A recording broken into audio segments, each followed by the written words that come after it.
వరంగల్ జిల్లాలో కాసేపట్లో జనహిత పాదయాత్ర ప్రారంభం కానుంది. ఇవాల్టి నుంచి 2 రోజుల పాటు కాంగ్రెస్ శ్రేణులు పాదయాత్ర కార్యక్రమాలు నిర్వహించనున్నారు.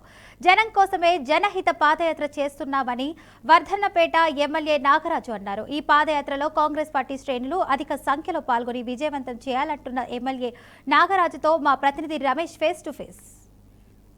జనహిత పాదయాత్ర పేరుతో నేడు రేపు 2 రోజుల పాటు అయితే వరంగల్ జిల్లాలో తెలంగాణ కాంగ్రెస్ పార్టీకి సంబంధించినటువంటి రాష్ట్ర వ్యవహారాల ఇన్ఛార్జ్ మీనాక్షి నటరాజన్ పర్యటించున్నారు. ఈ నేపథ్యం లోపల అసలు పర్యటన ఏ విధంగా ఉంది, ఎలా ఉండబోతుంది అనే అంశాన్ని తెలుసుకునేందుకు మనతో పాటు వర్ధన్నపేట శాసనసభ్యులు అయితే ఉన్నారు. 2 రోజుల పాటు పర్యటన అయితే కొనసాగనుంది. ఈ పర్యటన అంటే ఏ ఉద్దేశంతో ఉంది, ఎలా ఉంది, ఎక్కడి నుంచి కొనసాగబోతుంది?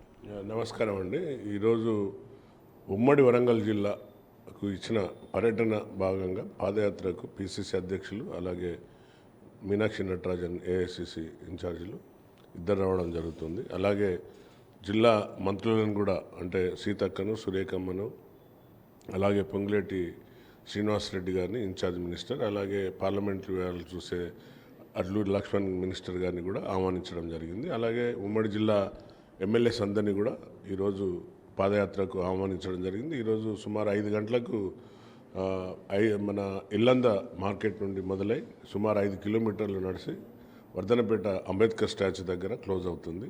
దీంట్లో ముఖ్య ఉద్దేశం ఈ యొక్క ప్రజాపాలన వచ్చినాక ప్రజాపాలనలో ఏ విధంగా ప్రజలు ఈ యొక్క సంక్షేమ పథకాలు చేరుతున్నాయా లేదా, నేరుగా వారికి ఇందిరమ్మ ఇండ్లు కానివ్వండి, రేషన్ బియ్యం కానివ్వండి, ఇంకా ఏదైతే ముఖ్యమంత్రి నిధి నుండి వచ్చే సిఎంఆర్ రిలీఫ్ ఫండ్ కానివ్వండి, అలాగే 200 యూనిట్లు కరెంటు, 500 గ్యాస్ సబ్సిడీ, అలాగే బోనస్, రైతు రుణమాఫీ, రైతు భరోసా, 500 బోనస్, ఈ విధంగా అన్ని సంక్షేమాలు కరెక్ట్గా వారికి చేరుతున్నాయా లేవా వాటిపైన సమీక్ష. అలాగే పాదయాత్రలో మా యొక్క రానున్న లోకల్ బాడీ ఎలక్షన్లు వాటిని ఉద్దేశించి కార్యకర్తలను ఒక ఉత్ప్రేరకంగా అంటే ఒక వారిని ఇన్స్టిగేట్ చేసి వారిని మన యొక్క కాంగ్రెస్ ప్రభుత్వం చేస్తున్న ఏదైతే లక్ష్యాలు ఉందో, మన యొక్క రాహుల్ గాంధీ ఏదైతే తీసుకున్నారో జిత్నా హిస్సాదారి ఉత్నా సహదారి అంటే ఎంత మనమెంత మనకెంత ఆ వాటాను ఇచ్చే విధంగా కొట్లాడి సాధించుకోవాల్సిన విధంగా, అలాగే బీసీ గులగణన చేసిన ఏకైక రాష్ట్రం తెలంగాణలో కాంగ్రెస్ ప్రభుత్వం.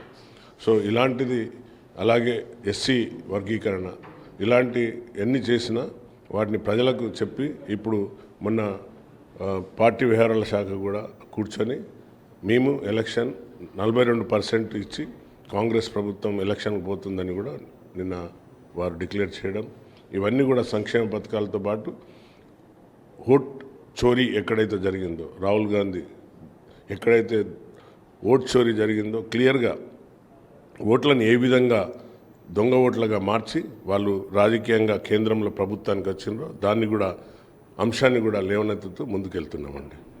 అంటే రేపు రానున్న స్థానిక సంస్థల ఎన్నికలు కూడా ఉన్నాయి.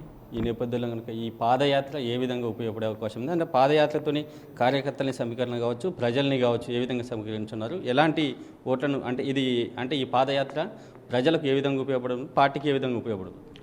100% పార్టీకి, ప్రజలకు ఏదైతే మన స్థానిక ఎలక్షన్లు ఉన్నాయో అందులో కార్యకర్తలు కూడా ఉత్సాహంగా అందరు పాల్గొంటున్నారు, అందరు ఎమ్మెల్యేస్ కూడా. సో దీనివల్ల కార్యకర్తలలో ఒక జోష్ వస్తుంది. ఏంటంటే ఎస్ మేము అండగా ఉన్నాం. సీనియర్ ఇంతవరకు ఎవరు కూడా పిసిసి అధ్యక్షుడు కానివ్వండి, లేక గతంలో రాజశేఖర రెడ్డి గారు, తర్వాత మా ముఖ్యమంత్రి గారు పాదయాత్ర చేసిండ్రు, ఏ విధంగా అయితే కార్యకర్తలను సంఘటితం చేసిండ్రో ఈరోజు ఏఐసిసి నుండి వచ్చిన మీనాక్షి నటరాజన్ గారు ఇన్ఛార్జ్ గారు ఎవరు కూడా పాదయాత్రకు రాలేదు. కానీ మొదటిసారి మన యొక్క తెలంగాణ రాష్ట్రంలో వారు పాదయాత్ర చేపట్టడం చాలా హర్షణీయం. సో తప్పనిసరిగా ఇది ప్రజలకు వెళ్తుంది. అంటే ఇప్పుడు 10 మంది బీఆర్ఎస్ పార్టీకి సంబంధించిన ఎమ్మెల్యేలు కాంగ్రెస్లో చేరారు. దాని మీద స్పీకర్ కూడా ఒక నోటీస్ ఇచ్చిండు. ఈ విషయాన్ని ఎలా చూడవచ్చు అంటారు? ఇది అధిష్టానం ఏ విధంగా తీసుకున్నా కూడా ఇప్పుడు స్పీకర్ దగ్గర ఉంది. Ball is in the court of speaker. So వారు ఏ విధంగా స్పీకర్ గారు దాన్ని ఆ అంశాలను కొన్ని కోర్టుకు కాన్వి, కొన్ని రాజకీయ పరంగా స్పీకర్కి కొన్ని పవర్స్ ఉంటాయి. సో వారి పవర్స్ను ఉపయోగించి ఏ విధంగా తీర్పునిస్తారో దాన్ని బట్టి మా యొక్క సీనియర్ నేతలు ఏదైతే ఏఐసిసి వాళ్ళు ఏది నిర్ణయం తీసుకుంటారో దాని ప్రకారంగా ఉంటుందండి. మొత్తం మీదనైతే ఇది పాదయాత్ర తీరు అని చెప్పేసి ఎమ్మెల్యే గారు చెప్పుకొస్తున్నారు. అంతేకాకుండా ఈ పాదయాత్రలో ప్రధానంగా 6 గ్యారెంటీల అమలు ప్రజలకు అంటే బడుగు బలహీన వర్గాలకు ఏ విధంగా చేరుతుంది అనే అంశం మీద కూడా పాదయాత్ర కొనసాగుతున్నట్టు కూడా చెప్తున్నారు. కెమెరా పర్సన్ సందేశ్తో పర్వతాల Ramesh, BRK news, Warangal. Right, thank you Ramesh.